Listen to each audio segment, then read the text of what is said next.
For 3 straight weeks, every Tuesday at 6 a.m., my trash can got completely destroyed.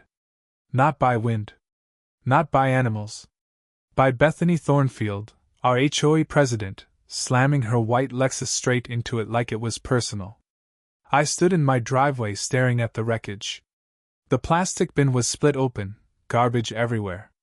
Coffee grounds smeared across 20 feet of pavement. Banana peels hanging off my mailbox like sick decorations. And the smell? Rotting trash mixed with motor oil made me gag. Then Mrs. Cecilia whispered from behind her fence, shaking her head. She backed up, hit it again, then sat there laughing. That laugh was Bethany's biggest mistake. Because Bethany didn't know I'm an electrician. And she definitely didn't know what I was about to replace that trash can with. Something her Lexus would never forget.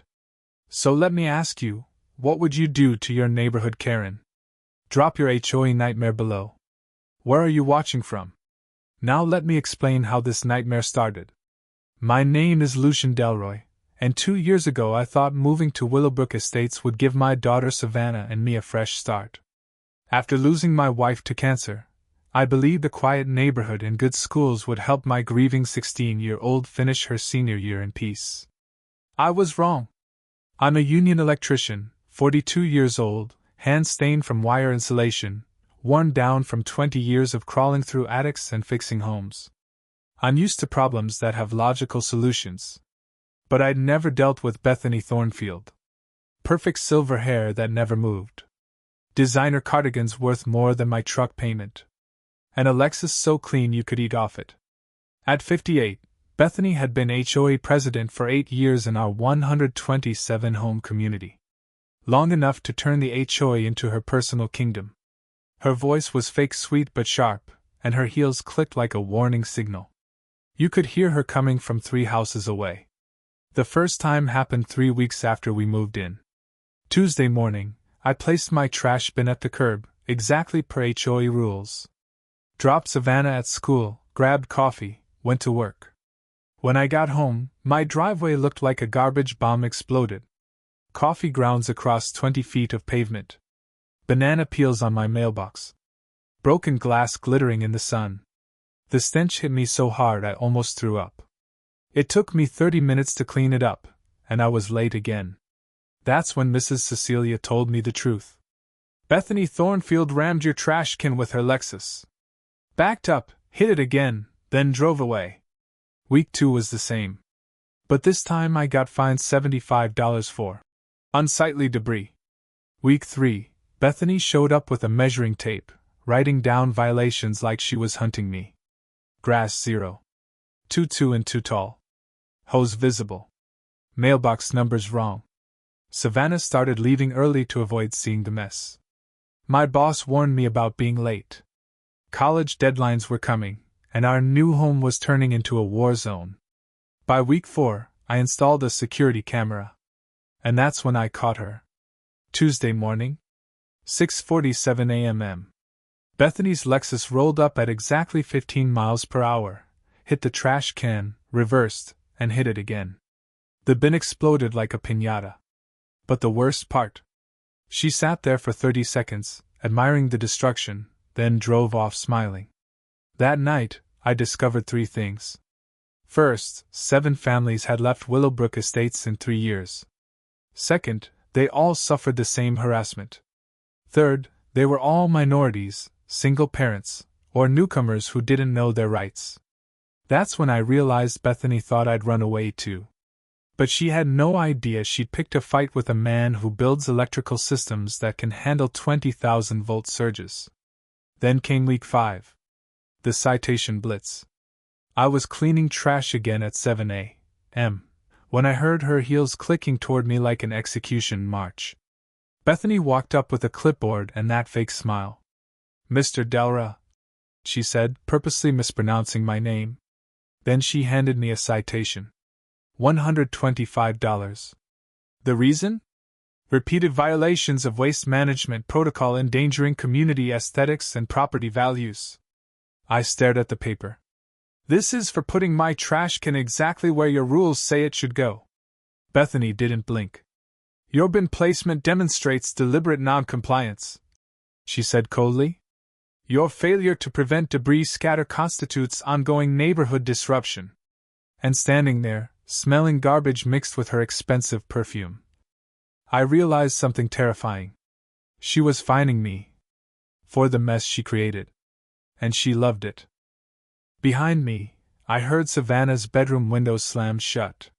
She'd started doing that every Tuesday morning so she wouldn't have to watch the trash chaos anymore. Bethany leaned closer, her smile widening. And if you don't pay, property liens are expensive to resolve. I'd hate to see your daughter's college plans ruined by foreclosure proceedings. That was the moment she stopped being irritating. That was the moment she became dangerous. That night, I did what any electrician does when a problem gets complicated. I studied the system. Back when I learned electrical code, my mentor always said, "The devil's in the details, and selective enforcement can void an entire inspector's authority." Turns out HOAs work the same way. After 3 hours of reading, I realized the waste management rules were intentionally vague. Lots of wording about community standards, but no real measurements. So I grabbed my measuring tape and took a moonlight walk. My work boots crunched through autumn leaves as I checked house after house. And I found something shocking. 23 houses on my street had the same violations I was accused of. Trash bins within 6 inches of the curb edge. Same placement. Same setup. But only 5 families had ever been cited. The Cecilias. The Rodriguezes. The Washingtons. The Kowalskis, who fled last year. And now me. The pattern hit me like touching a live wire. Then I discovered something even better. Bethany's own property had 17 violations of her own rules. Unauthorized rose trellis. Decorative mailbox. Painted address numbers. And according to her bylaws, decorative items needed Architectural Review Board approval, meaning approval from herself. I documented everything with timestamped photos, then quietly contacted the other targeted families. Mrs. Cecilia invited me into her kitchen. Jasmine tea filled the air, but fear filled her voice. She threatened to fine us for our wind chimes. She whispered. She said Asian decorations don't fit community standards. The Rodriguezes shared their story too, speaking low by their mailbox. Mr. Rodriguez's rough hands trembled as he talked. She makes my kids feel unwelcome in their own neighborhood. That's when my electrician brain kicked in. I filed a formal complaint using Bethany's own citation format. Professional photos. Clear documentation. Then I requested an Architectural Review Board meeting for her violations, knowing she couldn't approve herself without committing fraud. Tuesday brought the usual garbage explosion. But Wednesday night? Pure entertainment.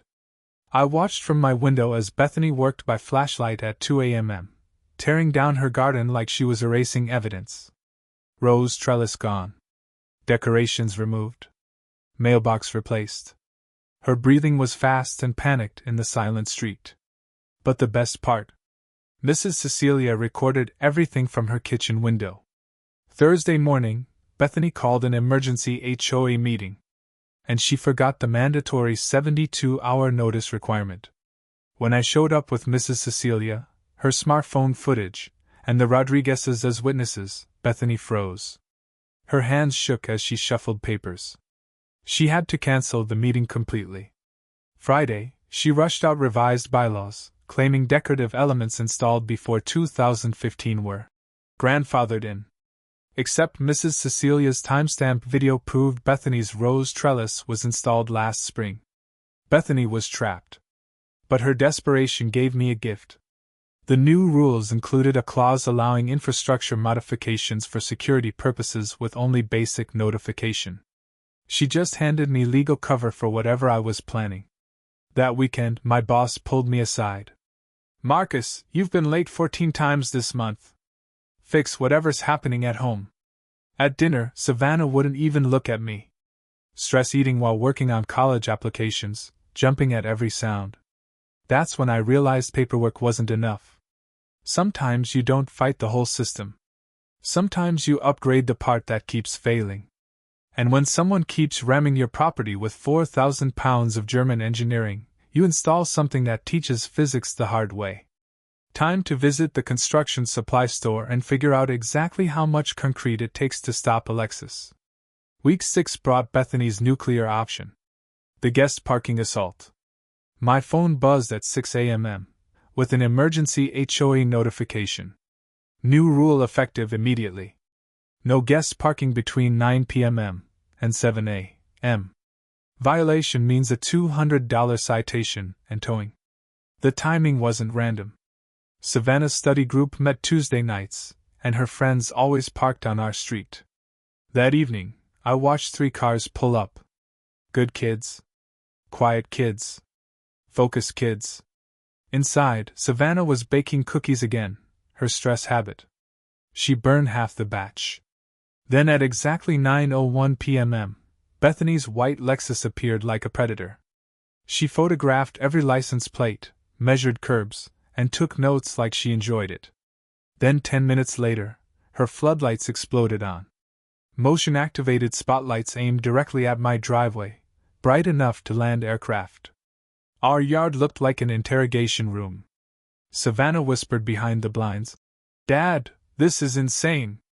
My friends think we're the neighborhood psychos now." I watched as her friends packed up early, embarrassed and scared of trouble. Their car doors slammed shut like it was the end of something. And in that moment, I realized Bethany wasn't just targeting me anymore. She was destroying my daughter's senior year. All because she could. That night, I made a decision that was going to change everything. Back when I was an apprentice, my mentor taught me something simple. Sometimes you spend weeks chasing a problem through wires and conduit, and sometimes you stop wasting time and install something strong enough to handle whatever the system throws at it. Bethany kept escalating, but her attacks followed the same pattern every time. Same target. Same method. Same Tuesday routine. My trash can was ground zero. And if I could fix that one weak spot, everything else would fall into place. So Wednesday morning, I drove to Morrison Construction Supply. Jake Morrison had been a union brother for 15 years. The type of guy who understands that some home projects aren't really home projects. I told him, "I need something that looks like a normal trash receptacle, but can handle serious vehicle impact." Jake raised an eyebrow. "Define serious." 4,000 pounds at 15 miles per hour. Jake smiled instantly. "Brother, you're trying to stop a car with a garbage can." He showed me 2 options. Polymer concrete or a steel-reinforced core. "What's the difference?" I asked. "Polymer sets in 6 hours. Steel lasts forever. Both will stop a freight train." He handed me a concrete sample. It felt like granite. "For you," he said. "Steel rebar core with a polymer shell. Your neighbor won't notice until the moment they hit it." Then Jake told me something that changed everything. During the Korean War, engineers learned reinforced concrete could survive direct artillery strikes. The trick wasn't just strength. It was anchoring it deep enough to transfer the impact force into bedrock. A 4,000 pounds luxury sedan slamming into reinforced concrete anchored 4 feet deep would hit what physicists call an immovable object scenario. There's no give. There's only damage. We did the math. 80 pounds of steel rebar. 4 bags of polymer concrete. Industrial-grade plastic shell identical to my current bin. Total cost, $340. Bethany's harassment had already cost me $400 in replacement bins and cleanup time. Then Thursday, she tried another dirty move. I came home and found a city code enforcement truck in my driveway. Bethany was standing beside it, arms crossed, smiling like she'd won. The inspector said, "Anonymous complaint about unpermitted electrical modifications." Bethany looked proud. But after 2 hours of inspection, the inspector handed me the report with clear respect. "Your electrical work exceeds safety codes by 200%, he said. "I'm recommending it as a model for county training." Bethany's face dropped like someone had punched her. Then the inspector added, "Whoever filed this complaint wasted city resources." We'll be tracking future calls from this address for harassment patterns. Bethany didn't argue. She stormed off, heels clicking fast back to her Lexus. That weekend, while Bethany was busy at her church meetings, I prepared the installation. The solution was simple. Replace the weak point with something strong enough to permanently flip the power dynamic. Tuesday morning was coming. And this time, Bethany's Lexus was about to learn a lesson the hard way. Week 7 brought her nastiest escalation yet. Financial warfare. Certified mail arrived while I drank my coffee. Thick legal documents with intimidating letterhead. Notice of property lien. $1,200 in accumulated violations. Pay immediately or face foreclosure within 10 days. The charges were complete fiction. Waste management violations. Unauthorized guest parking facilitation. Failure to maintain community standards. But what made my hands shake was this. She backdated violations to before I even moved in. She was trying to steal my house through paperwork fraud. Savannah walked in and saw me staring at the documents. "Dad, what's that?" I forced the words out. "She's threatening to take our house, sweetheart." Fear flashed across Savannah's face, the same fear I saw during her mother's final hospital days. Her college application sat unfinished on the table.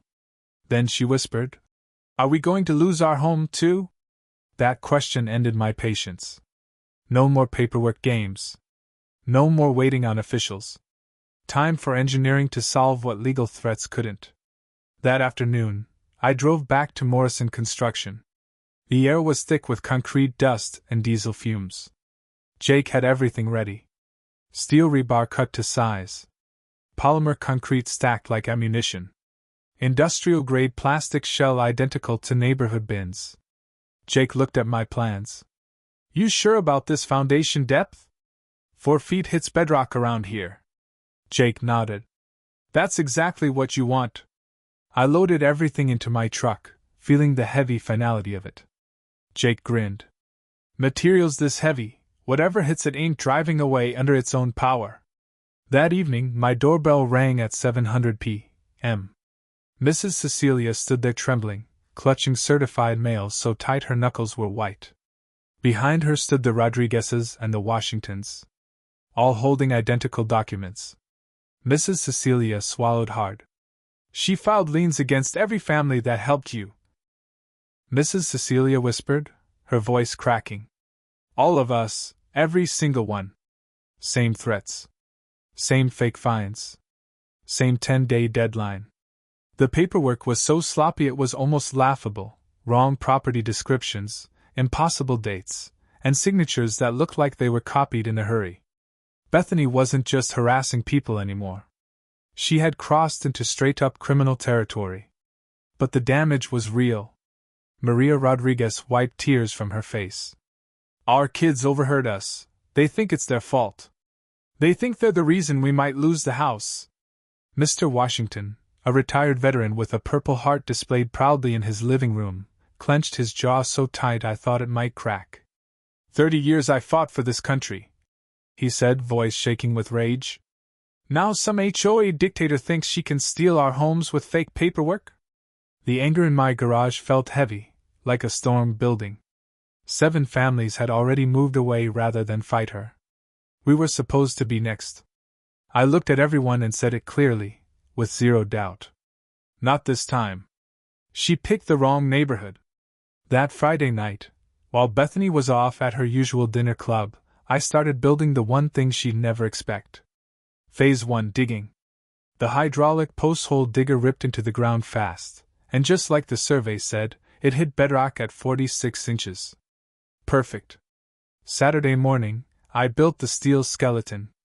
8 pieces of half-inch rebar welded into a grid so strong it looked like it belonged under a highway bridge. The steel felt solid in my gloves, like the foundation of payback. Mrs. Cecilia brought coffee and stayed nearby, watching the street like a lookout. Sunday afternoon came the pour. Polymer concrete flowed thick and heavy, sealing around the steel frame. The strength rating was insane, stronger than anything a normal homeowner would ever need. Within 6 hours, it hardened into something that didn't feel like a trash bin base anymore. It felt permanent.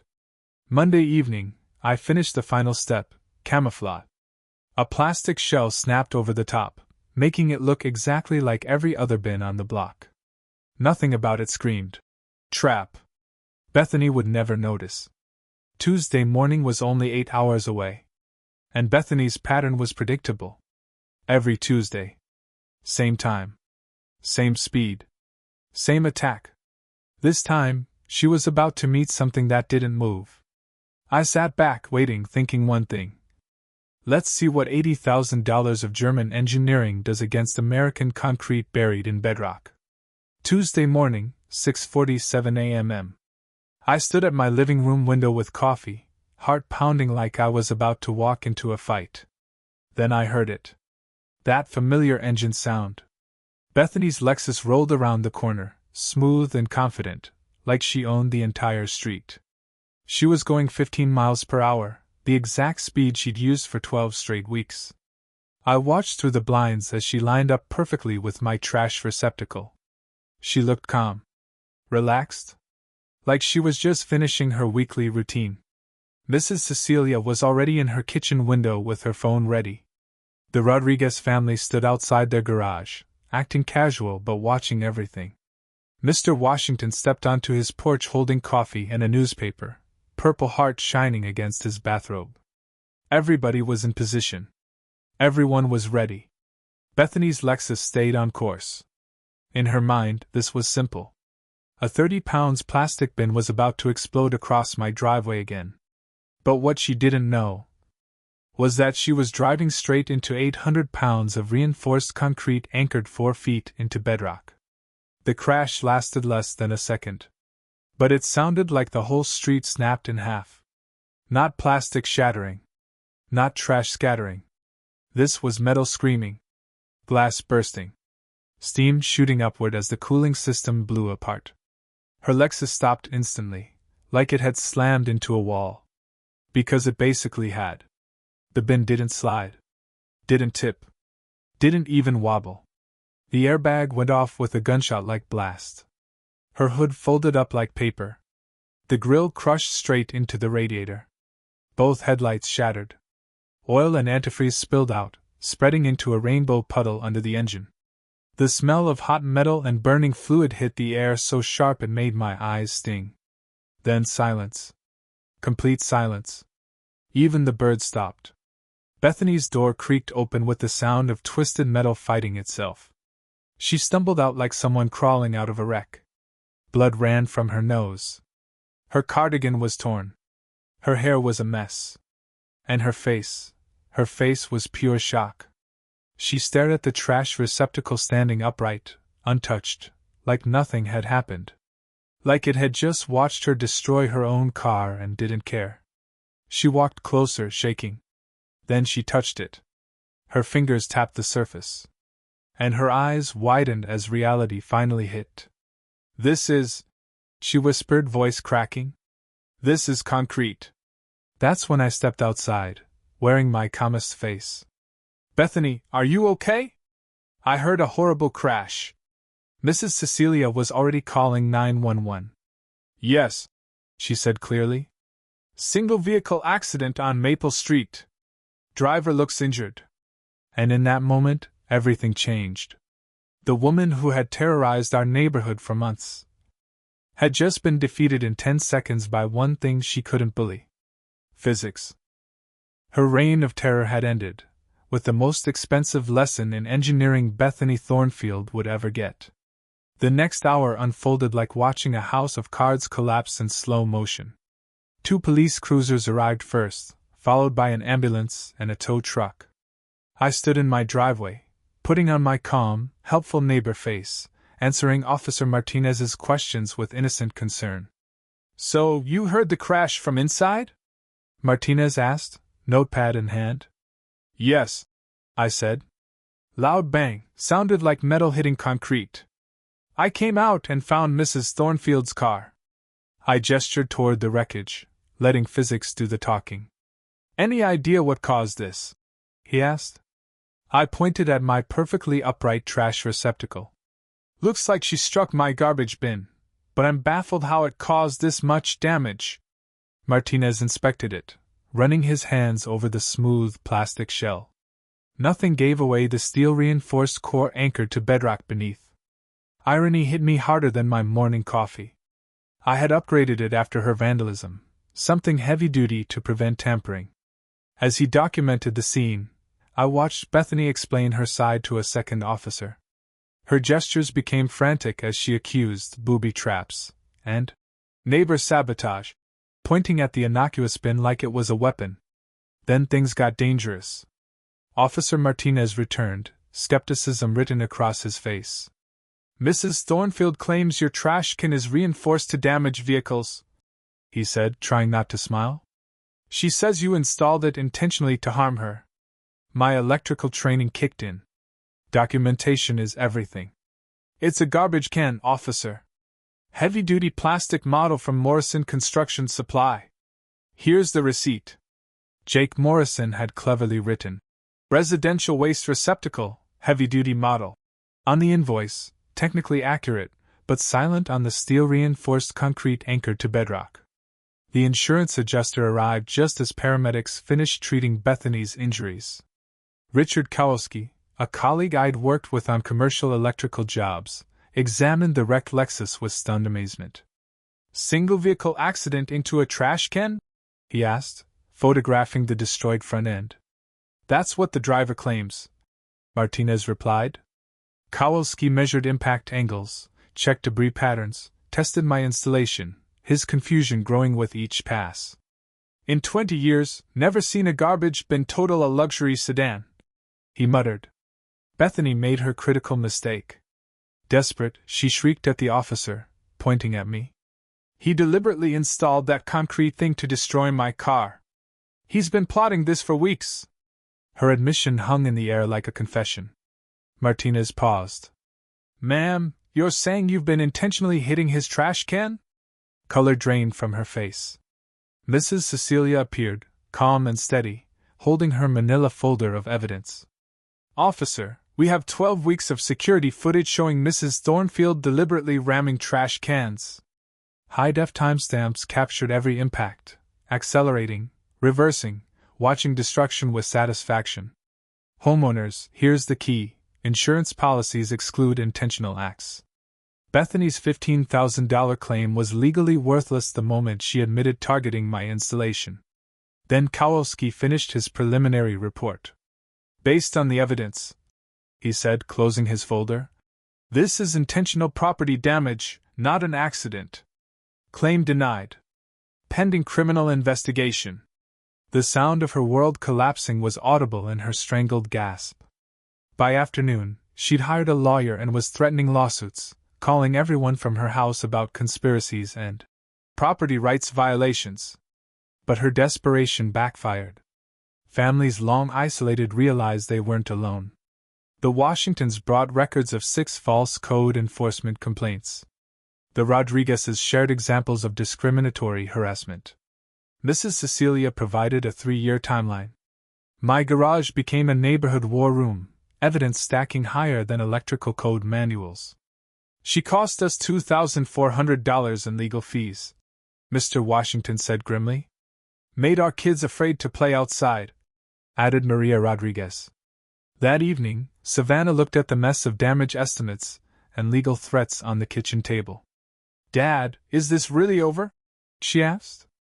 I realized Bethany's automotive lesson was just the beginning. A cornered narcissist is exponentially more dangerous. The next 48 hours proved that. Wednesday morning, my phone buzzed. My boss, Tony, sounded tight with confusion. Marcus, got a weird call yesterday. Some woman claiming you've been stealing electrical materials for unauthorized home projects. Rage replaced my coffee. Bethany couldn't attack my property anymore, so now she was going after my livelihood. I've done nothing wrong, Tony, I said. You know my work record. I do, which is why I'm calling instead of suspending you, he replied. But she had details, wire gauges, outlet brands, installation dates. Her harassment had just evolved, and I was ready. How would she even know those details unless My stomach turned cold. During months of harassment, Bethany had been photographing my electrical work, collecting it like ammo for a smear campaign.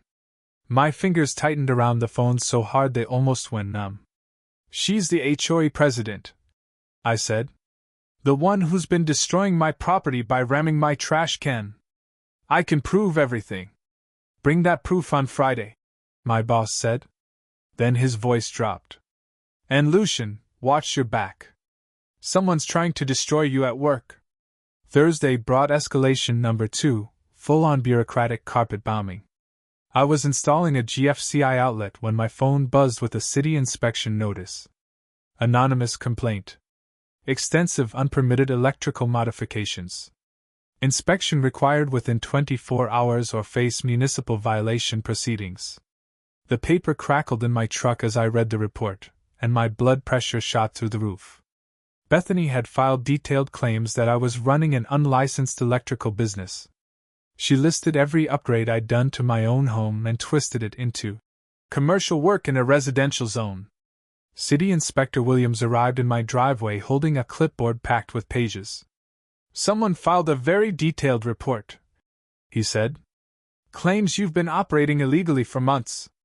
The smell of fresh concrete from my reinforced trash can installation mixed with rising anxiety as I realized how deep Bethany's surveillance really went. She hadn't just been harassing me, she'd been studying me. But her desperation created the perfect mini twist. Williams spent 3 hours inspecting every outlet, switch, and junction box in my house. At first he looked suspicious. Then his face changed. He tested my panel upgrades, leaned in, and muttered, "Jesus, this is beautiful work." He kept checking. Kept measuring. Kept opening boxes. Then he shook his head. "Whoever filed this complaint doesn't understand electrical systems. Your work is textbook perfect. Better than what most licensed contractors submit." The steady beep of his equipment approving my work felt like pure revenge. "I'm not just clearing this," Williams said, signing his report with satisfaction. "I'm recommending your work for our city contractor training program. And I'm flagging this phone number for filing false reports." Friday morning brought the revelation that changed everything. Williams called me early. His tone was different. Serious. "Marcus, I thought you should know. We tracked the anonymous complaint source." My hands started shaking before he even finished. "That same number filed identical bogus reports against 4 other families on your street this week." Bethany hadn't just targeted me anymore. She had declared total war on everyone who supported me. The Rodriguezes got hit with a complaint claiming they were running an unpermitted restaurant because they cook ethnic food. The Cecilias were accused of structural violations over garden improvements. And the Washingtons got the worst of it.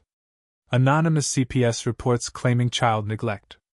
A wave of fury filled my mouth like poison. This wasn't harassment anymore. This was scorched earth revenge.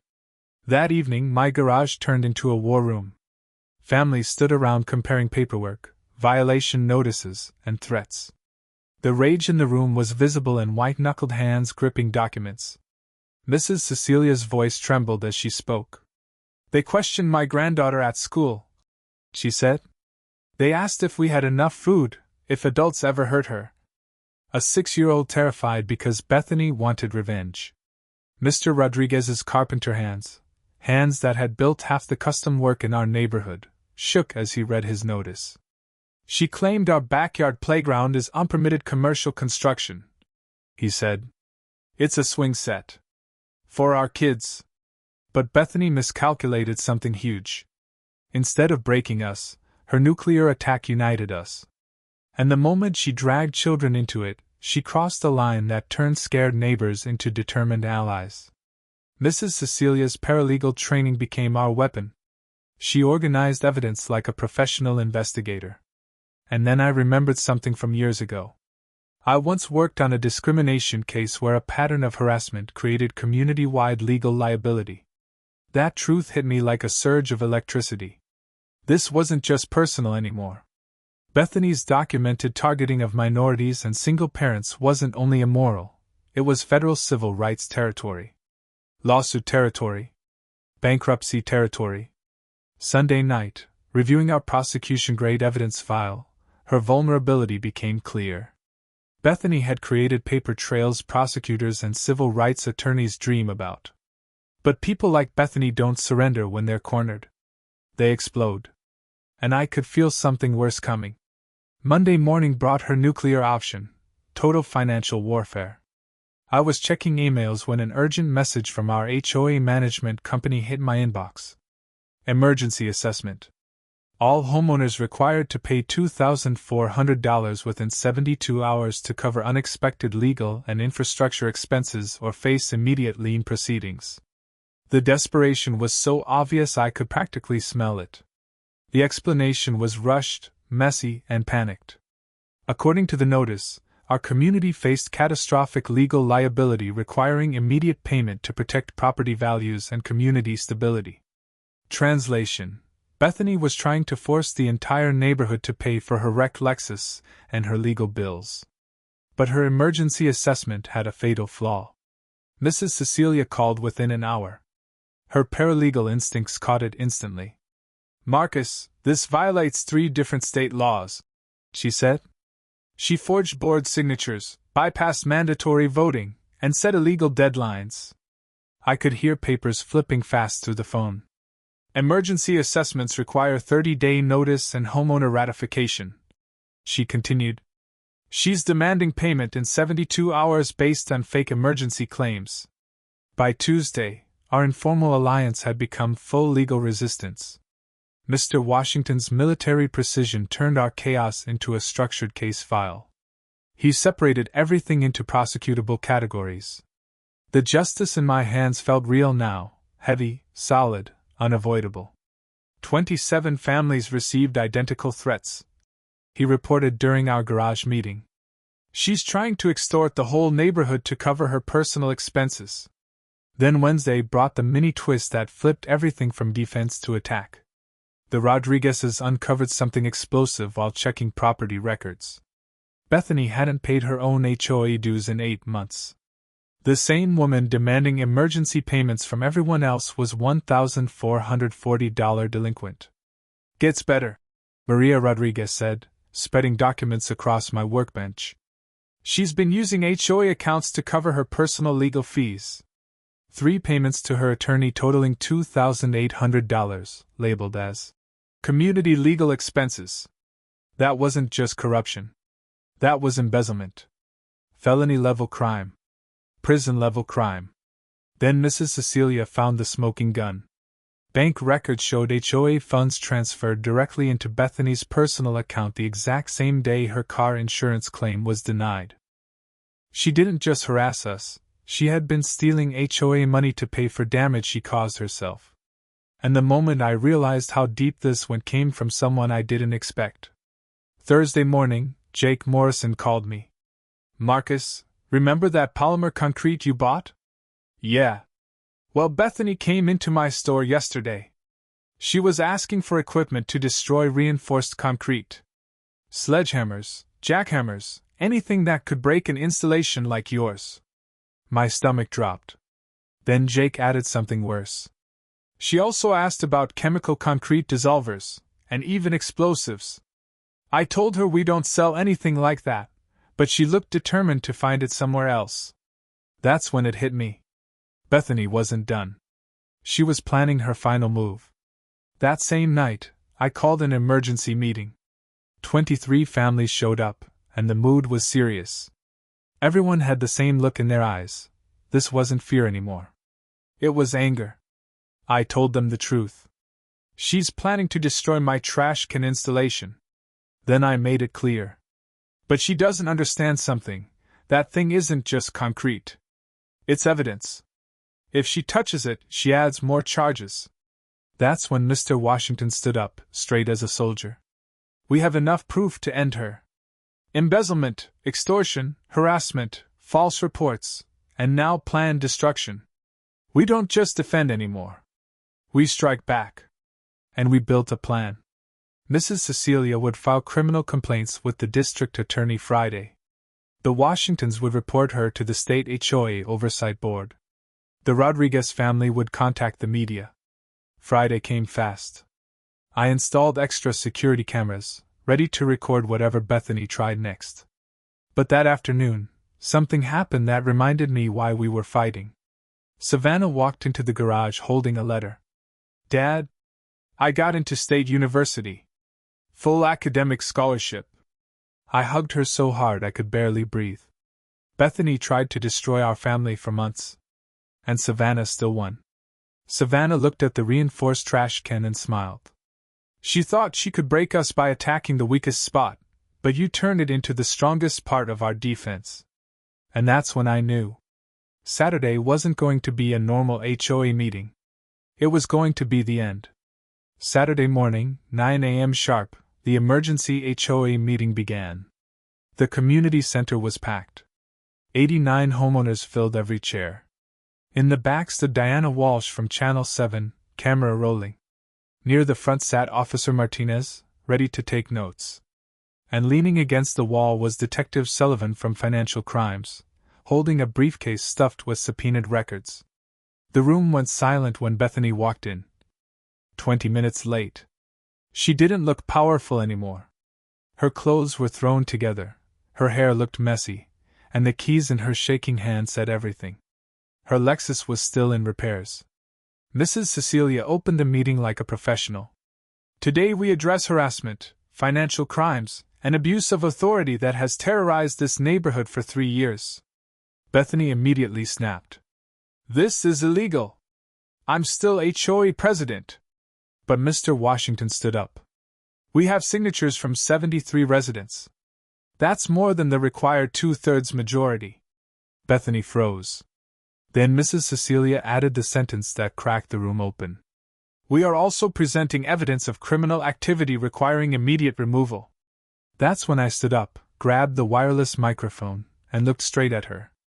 "Before anyone votes, you all deserve to know exactly what Bethany Thornfield has been doing with our money and our safety."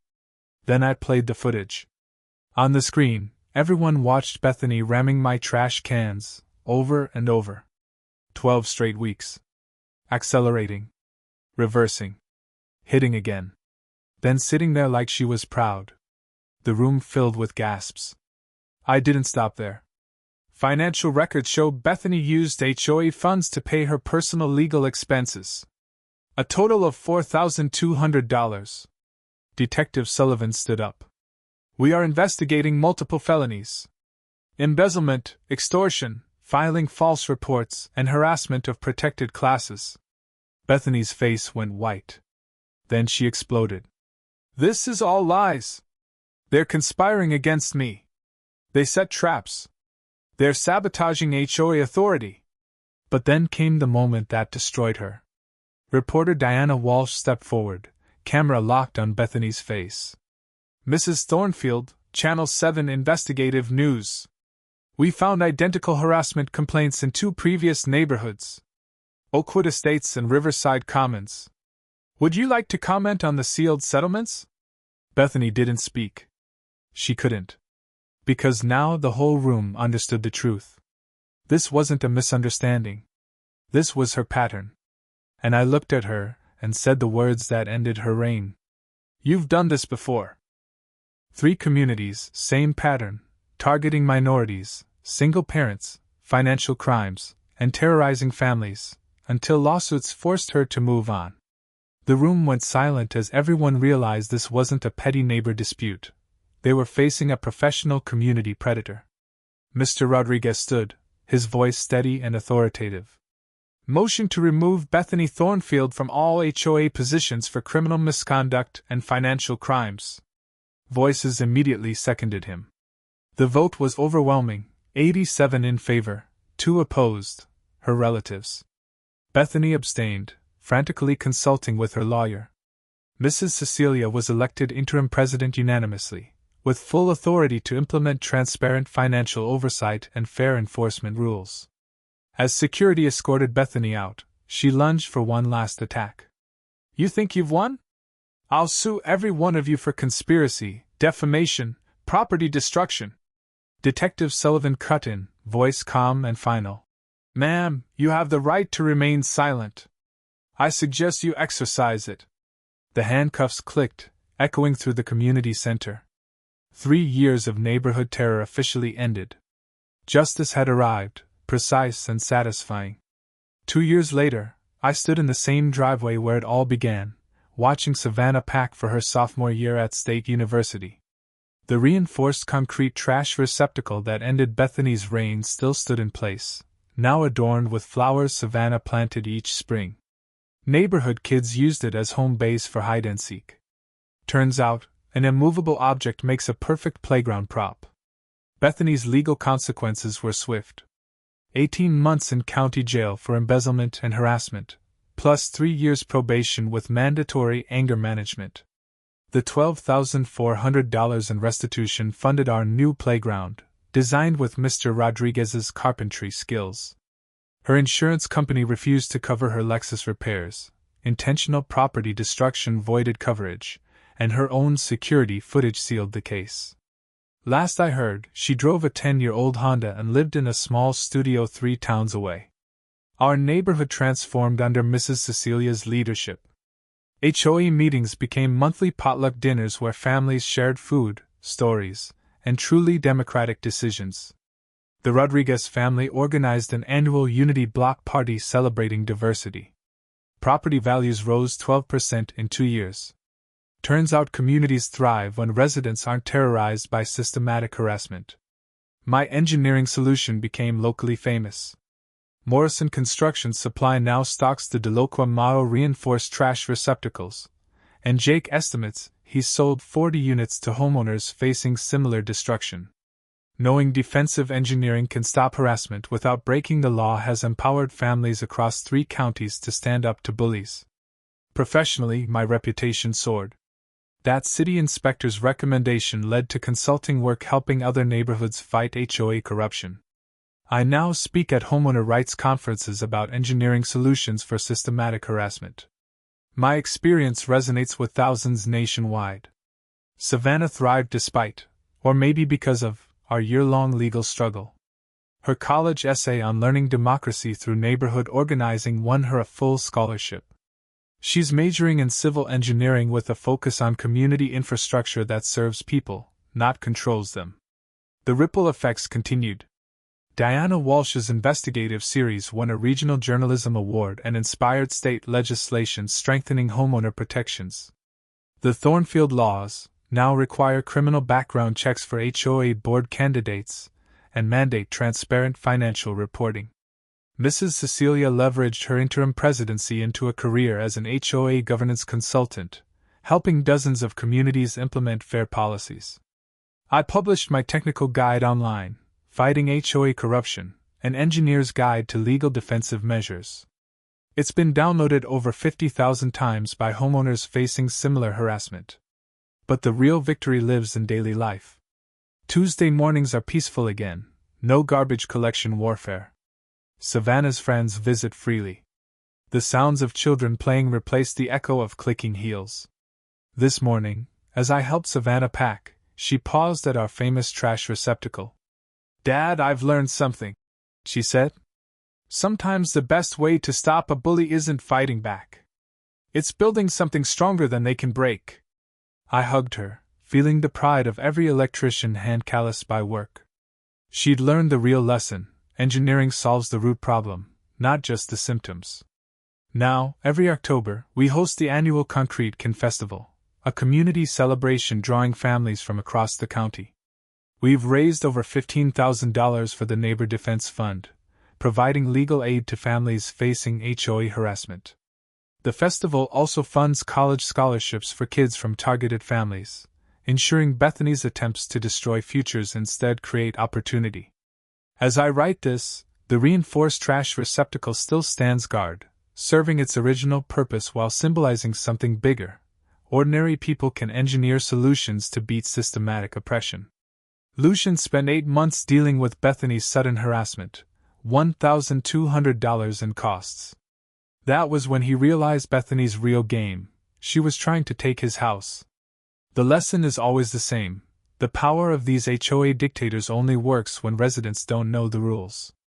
The moment communities document violations and enforce accountability, the dynamic shifts.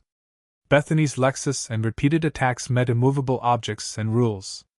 Now she's history. Tell me in the comments, what's the most ridiculous thing your HOA or neighbor tried to enforce? I bet your story would surprise people. If this story helped you understand what you're up against, hit that like button. Subscribe for more real-life HOA conflicts. Sometimes the best defense isn't confrontation, it's building something stronger than the bully's ability to hurt you.